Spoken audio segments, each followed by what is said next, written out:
Ladies and gentlemen, the council meeting for April 20th, 2021 is called to order. And I think tonight it's going to be Deidre's turn to do the pledge.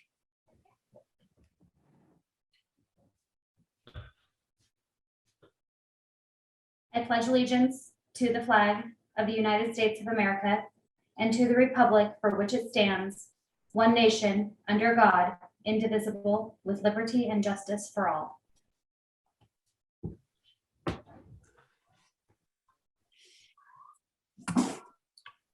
Thank you, Deidre. All right, with Donna, do we do the roll call, please? I will. Councilmember McDowell, Present. Councilmember Bode, Here. Councilmember Schmidt, Here. Councilmember Anesco, Here. Mayor Dorsey, Here. Councilmember Feast. Here. And Deputy Mayor Peterson. Here. Thank you very much. Does council have any late changes to the agenda tonight? Hearing. Mr. Mayor, I do have one, and it's an item that you heard at your last meeting, and we're just adding it to our action agenda for tonight for the stream restoration. And City Engineer Ken Gill will present that, but there have been no changes since the first time you heard this, and I'm sure Ken will be happy to answer any questions after he presents. So that'll be item 5 under G, the action agenda. Okay. Right, at this time, I would like to remind the members of the public that they can make comments during the public comment period, as well as on any items listed on the business agenda or the action agenda. When making a public comment, you will need to raise your hand electronically on the Zoom app, state your full name and whether you reside in city limits within Mason County or reside elsewhere. Option number 1, join the meeting by clicking on the link that is displayed on the city's webpage. The link is listed on the agendas and minutes page under the tab that says more. Option number 2, email city manager Jeff Knight, or option number 3, call Jeff's office phone. Both the email address and the phone number are displayed on the screen of Mason Web TV streaming video. All right. Any council members have a board report? Okay. Let's move on to the consent agenda. Is there a motion to approve the consent agenda as published? So moved. Do we have a second? Okay. Thank you. We have a motion and a second to approve the consent agenda as published. All in favor, say aye. Aye. All opposed? Motion carries. All right, our first presentation tonight is of the new My Civic app. Administrative Services Director Michelle Sutherland, HR Analyst Leandra Sharp, and Communication Specialist Mary Ricker will make the presentation. Good evening, Mayor, Deputy Mayor, and Council. So the three of us are here tonight to tell you about some exciting new technology the City of Shelton is implementing.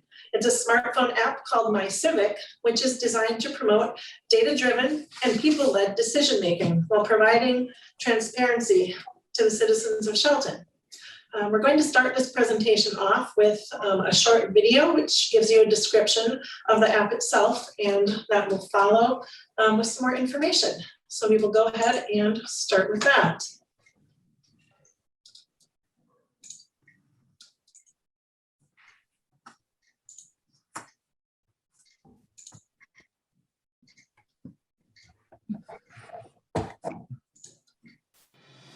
Citizens today expect more engagement with their local government, from online bill pay to permit requests, incident reporting, and more.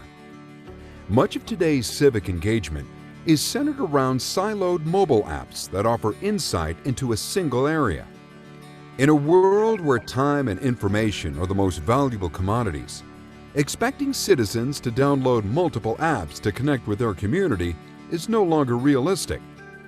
To meaningfully engage with our citizens, we need to deliver a comprehensive mobile experience. We need to put local government in the hands of the citizen. MyCivic is a customizable platform designed to bridge silos and extend your government in a single citizen-facing mobile app. This comprehensive civic app connects citizens to all the services, resources, and information your organization offers. Whether it's reporting an incident, city news, information about an elected official, or a community activity calendar, MyCivic houses it all in one app branded by your organization, specifically for your organization. You control the content you'd like to share, which can then be updated and pushed out in real time to your citizens. And your citizens control when and how they'd like to interact with their government. With MyCivic, community engagement has never been easier.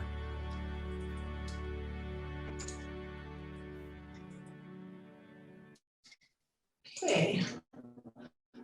So that's just a little bit about the MyCivic app from Tyler Technologies.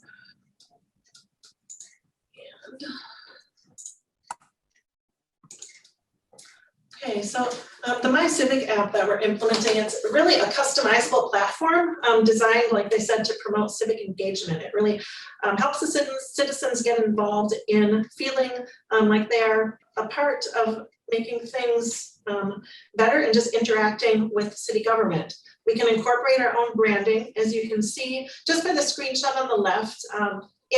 With Tyler helping us build this application, you can see right now we're probably going to look for a much happier, brighter picture than they initially put there. So we do have a lot of tweaks that we want to do to the software itself. It does allow you to send targeted push notifications, just say if there is a bridge out or some sort of city emergency. Anyone within the city limits that we map out on GIS will be able to get that push notification come up on their phone if they do have that option turned on. It really encourages two-way communications between staff and citizens. One important part is it connects to our utility bill payment portals, which people will find very helpful. And it provides interactive GIS-based maps to points of interest. Okay, so good evening, council members. Tonight I'm going to talk through some of the features of the MyCivic app itself. But first, before we get to that, I wanted to take a minute to talk about analytics. So analytics are really key when we're launching a new communications project or initiative, because they're how we can see what people are doing with this new thing that we have launched to them. And so the MyCivic app has analytics built in it that we can track monthly traffic and total downloads. And we can track this data both with Android users as well as iOS or Apple users. In addition to those metrics, the 311 or report and issue module of the app, which I'll get to in a second, allows you to see the numbers of new issues, closed issues, or open issues right on the main analytics page in the back end of the app itself.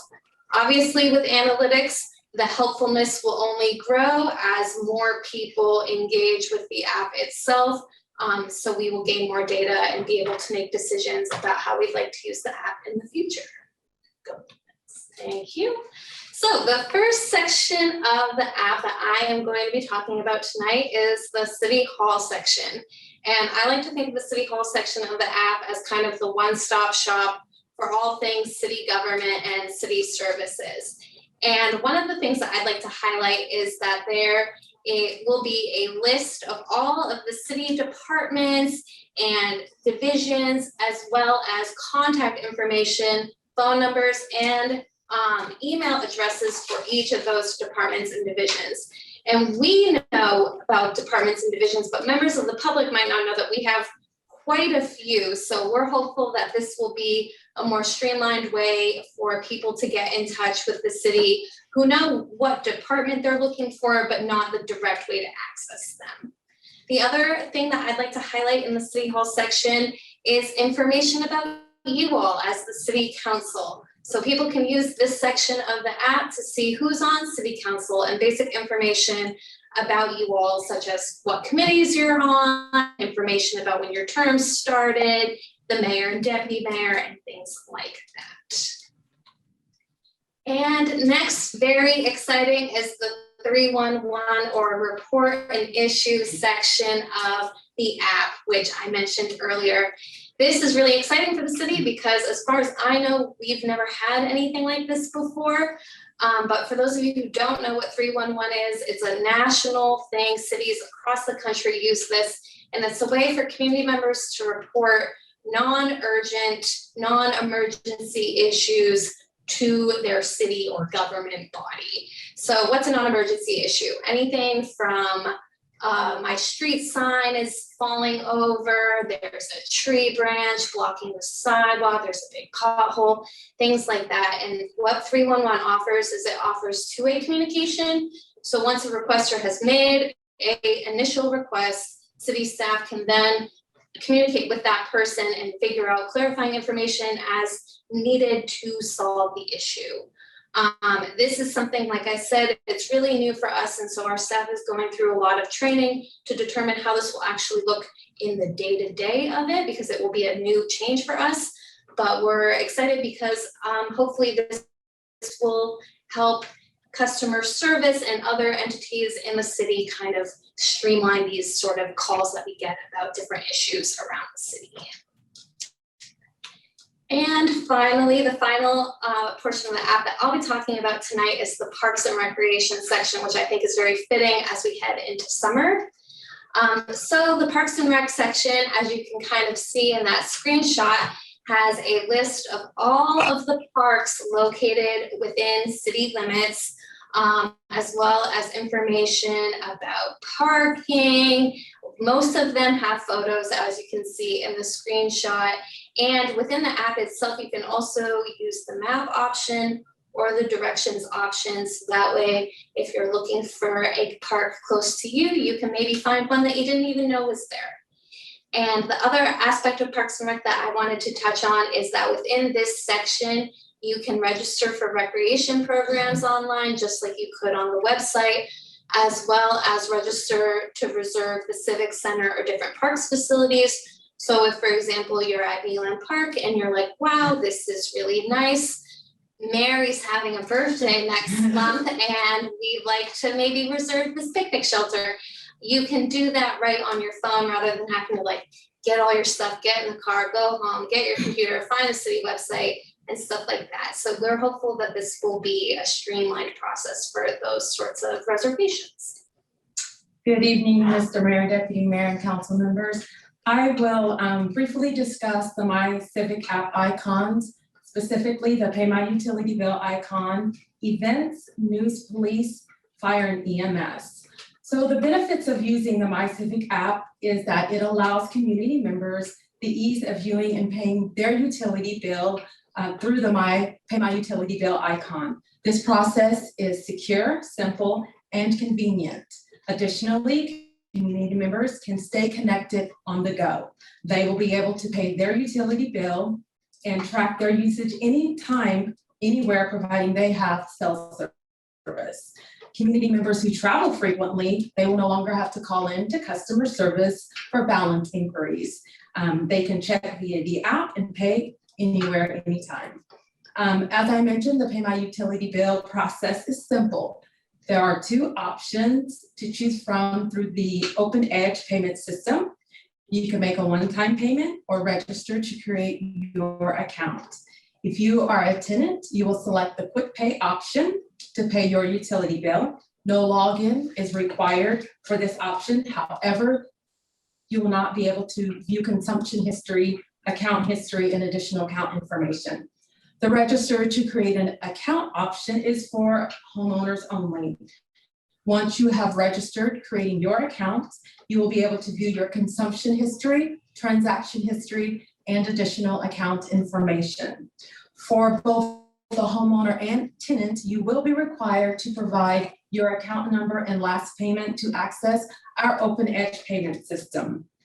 And Mary has provided step-by-step instructions on the website for each process. I'm really excited about the events section. We are still in the design stage, but once it is available in its launch, I'm sure that it will be a great tool that will help strengthen community engagement. This is new for us. We currently do not have this section available to our special event applicants. So I'm really excited about it. Just think about all the events that take place within the city of Shelton, Farmers Market, Mason County Forest Festival, the Farmers Market. All of these great events draw together our community members, visitors, and tourists to our great city of Shelton. Next, the news, police, and fire. This information will be pulled from our website, so it will just mirror. And as we update the website, it will just feed through to the specific icons on the MyCivic app. And this app, it's actually a living application. So it's something that we can go into on a daily basis, update, change things as the city changes and as events in the city and different things like that change. It's also a year, or actually probably an 18-month project update that we have here at the city of Shelton. Technology upgrades, including the Tyler Integrated Software project. So MyCivic and 311 are part of the Tyler software project, and that's estimated to go live June 1st for citizen engagement. We also are moving our Tyler Encode Finance and Personnel Suite to the cloud with a kickoff date of May 11th. Following that, our EnerGov permitting software, that's something that we would very much like to get online as soon as possible. We have a kickoff date to start implementation of that module, August 1st. Followed by our asset management software, October 1st. And also looking at a new city website, just currently exploring all options for a new website design, looking at an estimated kickoff date of January 1st of 2022 for that. And that is all that we have for you this evening. Thank you. Thank you very much, ladies. I appreciate your work on that. And I really like the way you team up and give the presentation. Get more involved. I really like that. Thank you, Mayor. All right. Agree. And Mr. Mayor, if I can, Michelle, Leandra, and Mary, just a great job. I know that the city's been working on automating a lot of these things for a lot of years, and it's just really wonderful to have this getting done. And we all look forward to the asset management module later. And I'll echo what our mayor mentioned. Thank you. I think it's just a wonderful thing being able to collaborate as team members to get projects complete and involve the staff and involve the citizens. Go ahead, Kathy. Good job. This is excellent. I have a question for you, Jeff. Sure. Was all this stuff in that Tyler, but just waiting to be released when we brought it on a few years ago? Not all of it. Some of it. So I believe Tyler was, and I don't know the exact year, but the financial software for Tyler was 2015, I think. And it had some of these components that just were dormant, but they have upgraded. Tyler has upgraded quite a bit. They purchased other companies that provided services. One of the companies they purchased was did the MyCivic app. Mm-hmm. So we wanted to include that, and we wanted to be able to automate and update our systems enough so that we can engage with the public in an easier fashion. I know, just about everybody has a smartphone. I happen to have two, but you put your app right on the phone. You can interact. You can find just about anything you need through the app. It's easier than going through the website, through Safari or Chrome or whatever you have on your phone. And I think the most important, well, all of these pieces are important, of course, but the most biggest one I'm looking forward to is the EnerGov permitting software.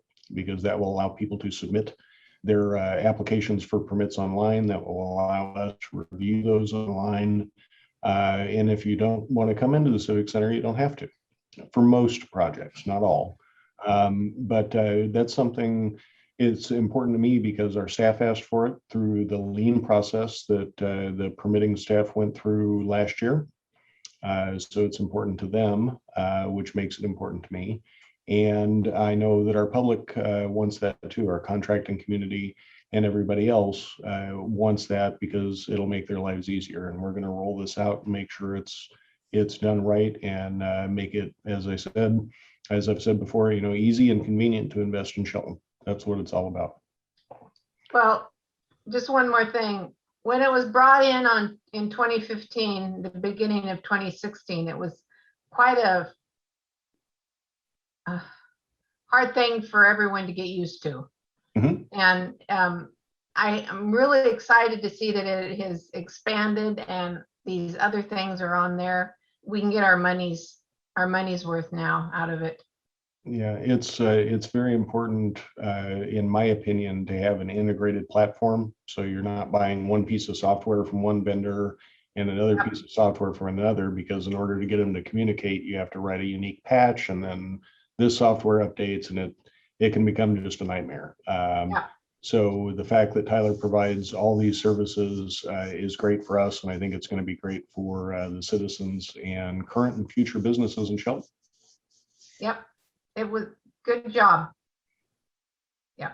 It's all thanks to those three ladies that gave the presentation. They've done fantastic work. Very good. Anyone else? Okay, so let's move on to our general public comment period. Donna, do we have anybody interested in making a comment? No, we don't, Mr. Mayor. No, okay. All right, the only business item this evening is an interlocal agreement for the Shelton Skate Park. Community Development Director Mark Ziegler has more information. Good evening, Mayor. Thank you. Deputy Mayor, council members, staff. Pleased to bring you tonight an interlocal agreement between Mason County, Shelton School District, and the City of Shelton for operation and maintenance of the Shelton Skate Park.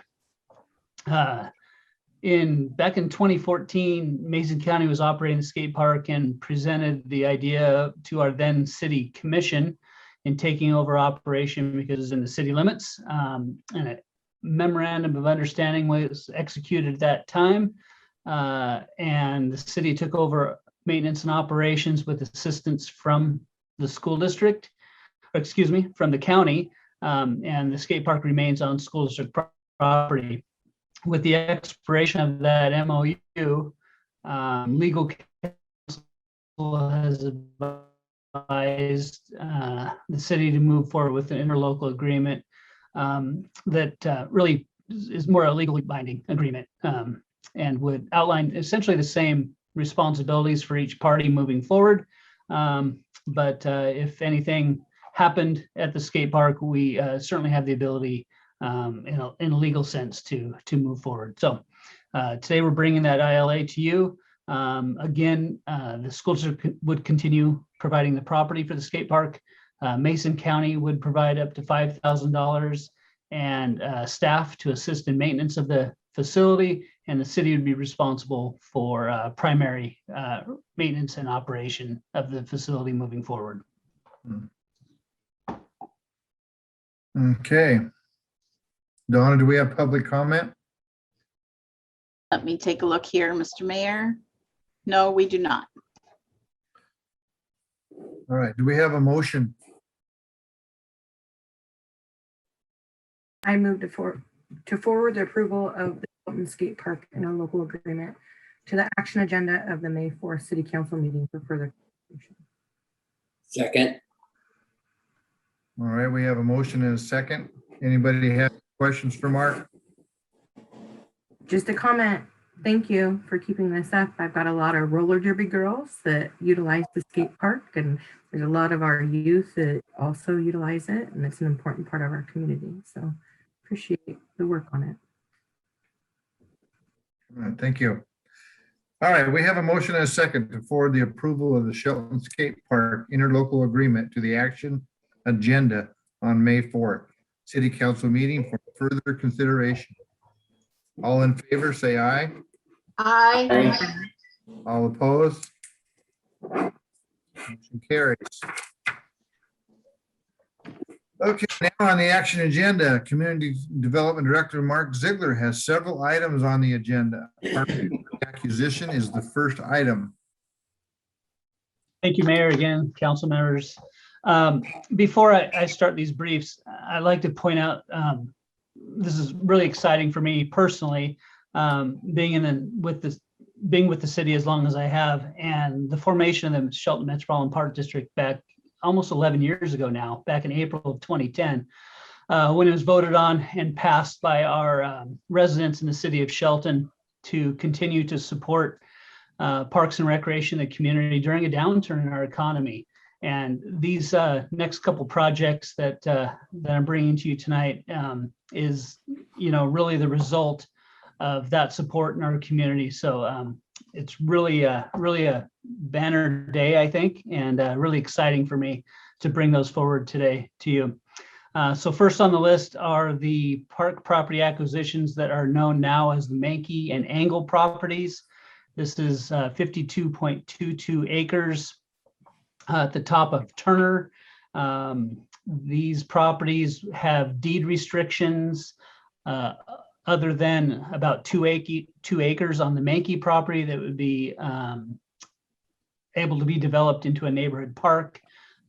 Many of the issues are, I guess, the needs assessment in our Parks, Recreation, Open Space and Trails Plan would be addressed through the acquisition of these properties, including nature trails, open space, and then again, a neighborhood park within a half-mile radius of the neighborhood at the top of Turner, Eaglewood, and that area in the community. And at this point, nothing has changed from the brief from 2 weeks ago.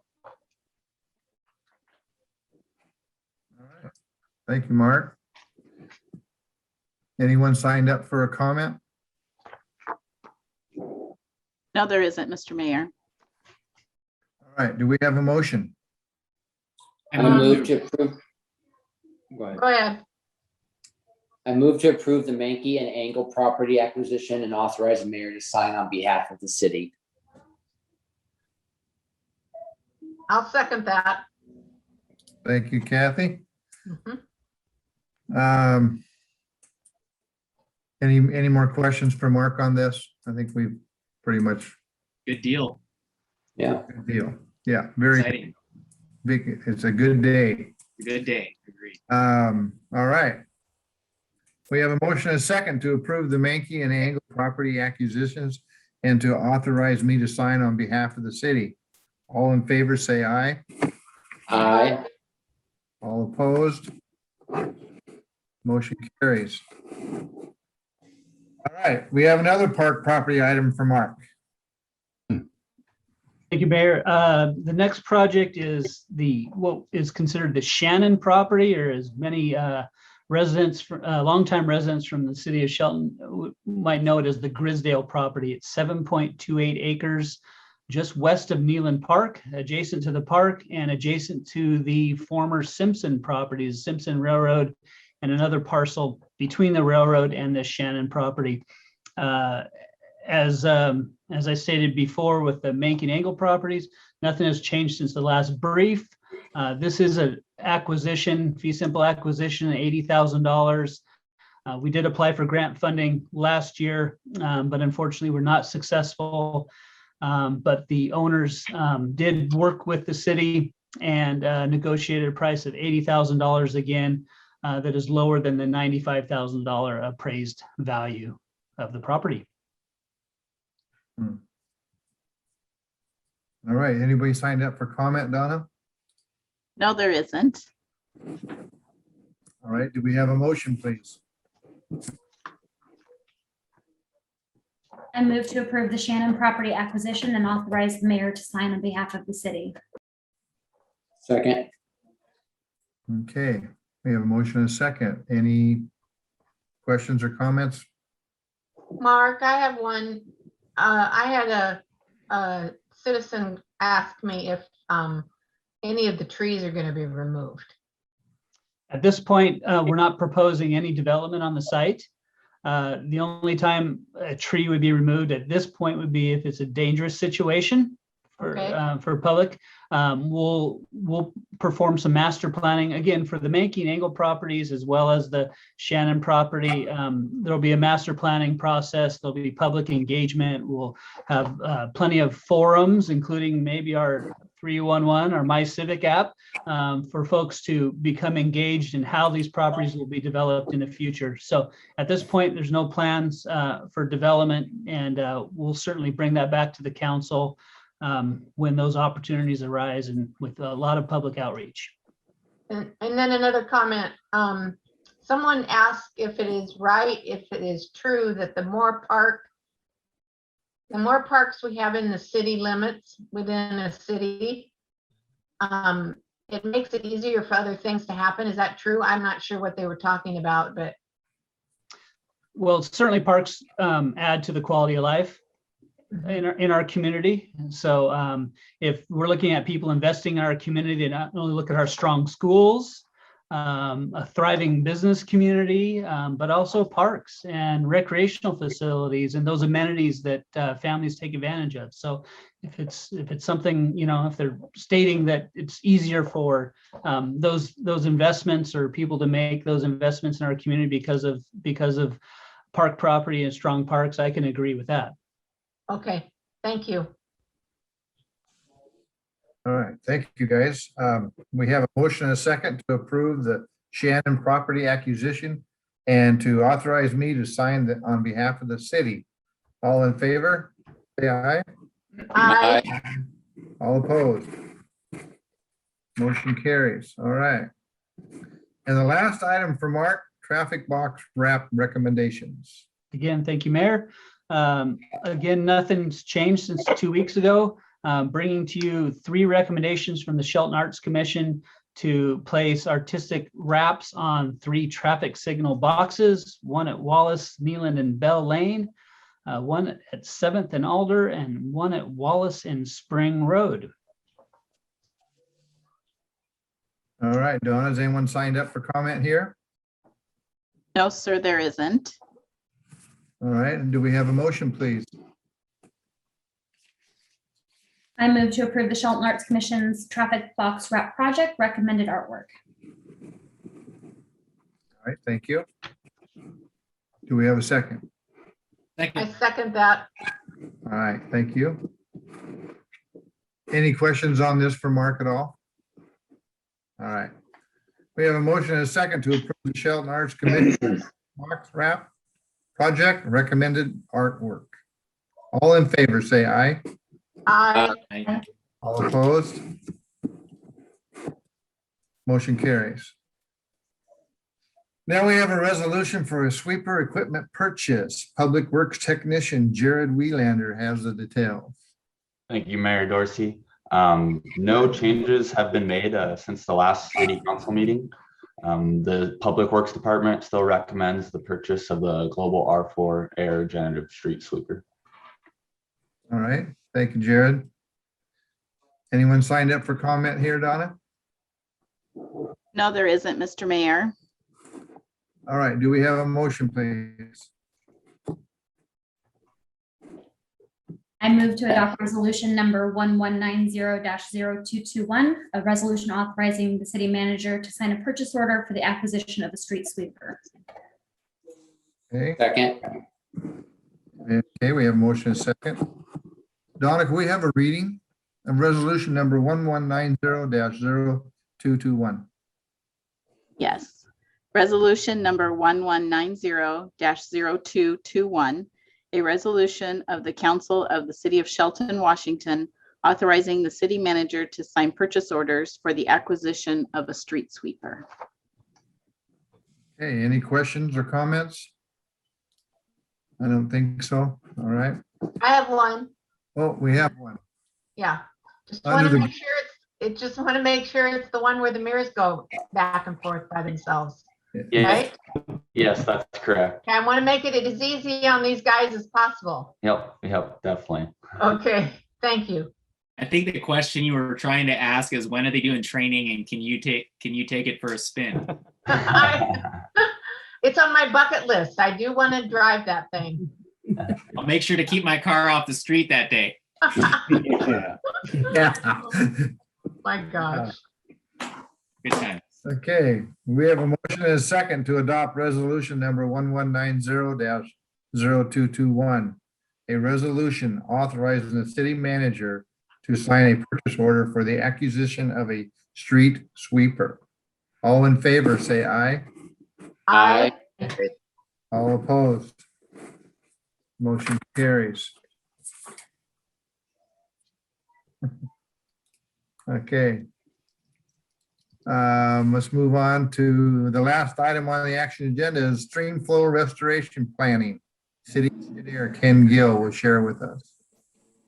Good evening, council. It's good to see every one of you. This is not nearly as cool as My Civic or Park Property or, new sweepers or anything like that. It's basically putting more water to feed fish. So the only thing different I'm going to do, there's been no change since my last presentation, is again, I'm going to share my screen and show you the cover of the plan.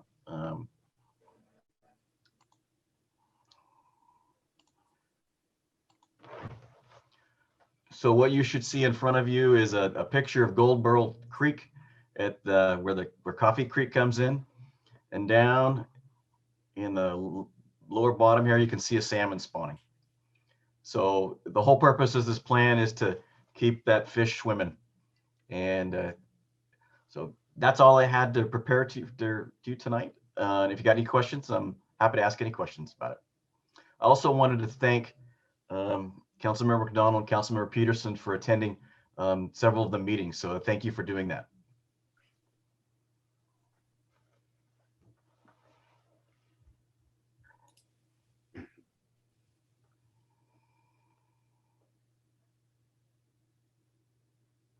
Oh, Kevin, you're still muted. Sorry about that, guys. All right.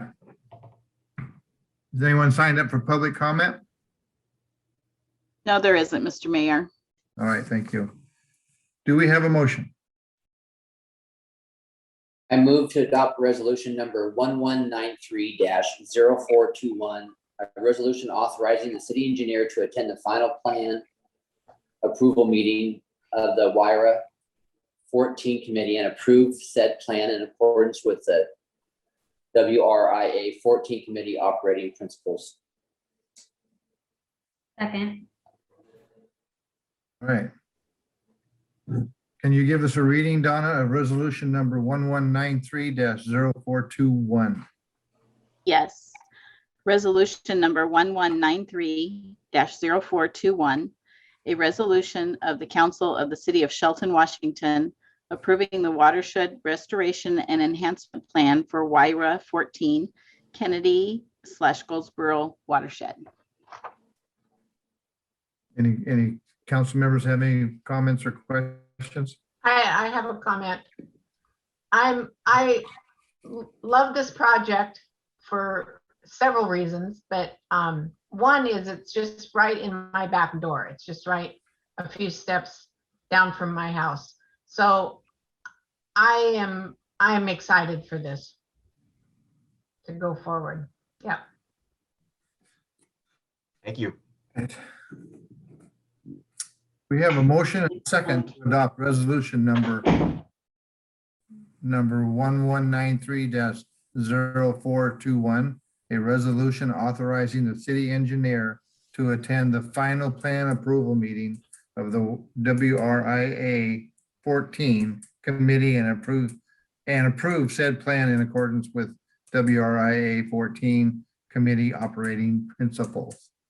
All in favor, say aye. Aye. All opposed? Motion carries. All right, we'll move on to Jeff. Will you give us your city manager's report? I will, Mr. Mayor. Thank you. Deputy Mayor, members of council, a couple of things I wanted to mention. But first, first of those things, our building official, Sean Karlstrom, has put in the time and put in the effort and put in the work to earn his Master Code Professional certification. That is a huge benefit to the city, and it's I think very important for him to be recognized, because that takes a lot of effort after hours and a lot of time thinking and working and attending classes to be able to call himself a Master Code Professional. And that's a great thing for us, but more importantly, it's a great thing for him. He should be very proud of himself, and we are definitely proud of him. Next, I want to remind council and all members of the public, there is a work session scheduled next Tuesday to discuss stormwater and the variables that go into those rate calculations. That will start at 6 p.m. and it is open to the public. However, it is not a public hearing or a public meeting, really. It's a chance for staff and the council to ask any questions, get all the clarification that's necessary, and then we'll have the public meeting and public hearing on May 4th. And then the second one, of course, on May 18th. And last but not least, we do want to set up basically a blanket right-of-way permit for the commercial areas of the city. We are looking for weekends to do it, and hopefully when the weather's nice, or my first thought was May 1st and 2nd, but I looked at the weather and it's going to be in the low 50s and raining, so probably not many people would be interested in participating. And as I was reminded, the weekend after that is Mother's Day, so I'm certainly not going to do that either. So we will look for that. We will make sure we publish that and work with our community partners at the chamber and the EDC to get the word out, so that everybody that wants to get out and clean up their property but is having difficulty with the right-of-way permits, that we'll be able to do that on that weekend with just some very simple rules that we'll lay out so that we can protect ADA access and that kind of thing, so that all the citizens of our community can travel. Lastly, just real quickly going over the looking ahead, we do have a couple things coming up that may be of interest. We'll be presenting a new concept for presenting financial information to the council on May 4th, just to make sure that the entire council and the public can see our financial condition, so that we enhance the transparency that we have, that we currently have. We have also coming up, likely on May 18th, the year-end financials for 2020 and the first quarter report for 2021. So the council stays up to date on that. And we'll be talking about, of course, as I mentioned, stormwater, local road safety, and a few other things. We also have a combination, just a streamlining of our code on the agenda for B&O taxes, and that's not changing any tax rates or anything. It's just trying to remove some confusion for people in the public when they're taking a look at those code sections. That's all I have. I'd be happy to answer any questions if you have any. Anyone? All right. Can you keep this weather an extra week? If I had that power, I would do it. Although knocking down the pollen isn't going to be the worst thing. Yeah. I just want to say thanks for all the hard work. You guys met with me today to talk about the My Civic app. It was a great discussion. A lot of hard work and a lot of thought are going into a lot of these projects that are rolling out here in the next 4 to 6 months, and some sooner, right? And it's a long time waiting, and I know it's not easy to pull all this off. And I'm really glad to see us taking this step, and I look forward to all the awesome stuff to come. So thanks again to you and all of your staff for working on this. Thank you, Joe, and we did get your report. Thank you. We checked and we It works, and I got a confirmation email. Yes, you were the building inspection. Yes, that was me. I just have one thing to say, and it's not too late to sign up, but tomorrow night is Small City Connector with AWC, and it's used to be called Cities on Tap. And it just Oh. zooms in on small cities. It's very interesting. They're doing, of course, virtual platforms. So, but you can still sign in for it tomorrow night from 4 to 6. And it's interesting. So I'm going to be there. But anyone else wants to join me? If you would like to do that, just let me know and I'll get you all signed up. Yeah, Donna, I actually would like to do that. I've done it before and it is pretty good. Okay, Mr. Mayor, I will sign you up. We can't, Anyone else? Will you sign me up too? Yes, I will. I don't get a cut for this, so. I wasn't gonna give you one. Yeah. But I did, we can't quite close yet because I did see Mary today and I told her that I was gonna try to go real slow, so she had to stay out late. Anyway, if there's nothing else, I will close and our next meeting will be on Tuesday, May 4th, 2021 at 6 o'clock. This meeting is adjourned at 6:46.